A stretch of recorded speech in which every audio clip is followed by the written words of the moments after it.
आज से कुछ साल पहले की बात है। एक छोटे से गांव में जहां लोग एक दूसरे के साथ मिलजुल कर रहते थे। इस गांव की एक गुमनाम रात को जब सभी लोग अपने घरों में सो रहे थे, एक अजीब सी घटना हुई। गांव के मध्य एक पुराने हवेली में, जिसे सभी लोग भूतिया मानते थे, वहां रात के अंधेरे में आवाजें सुनाई दीं। इतनी घटनाएं पहले कभी नहीं हुई थीं और गांव वाले हैरान थे कि ये आवाजें कहां से आ रही हैं। एक दिन एक नौजवान लड़के सूरज ने तय किया कि वह इस रहस्यमयी घटना का समाधान करेगा। उसने अपने दोस्तों को साथ लेकर हवेली की ओर बढ़ते हुए कहा, हमें यहां जाना होगा और इस रहस्य को हल करना होगा। हवेली के दरवाजे पर पहुंचते ही वे एक अद्भुत और अंधेरे के बीच खड़े हो गए। वहां से आ रही आवाजें और भी बढ़ गईं। धीरे धीरे वे एक पुराने कमरे की ओर बढ़े, जहां एक रहस्यमय झरना था।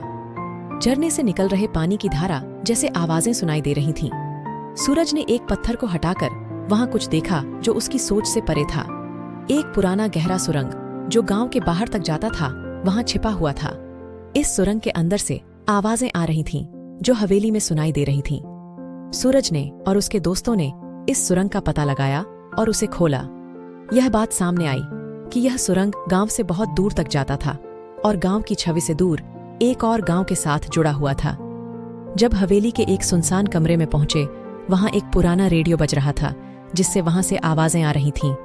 इसका राज खुला और सबको यह समझ में आया कि गांव की उस जगह का रहस्य बस एक पुराने रेडियो से जुड़ा हुआ था, जो बर्फीले गुफाओं के साथ इस गांव को जोड़ रहा था।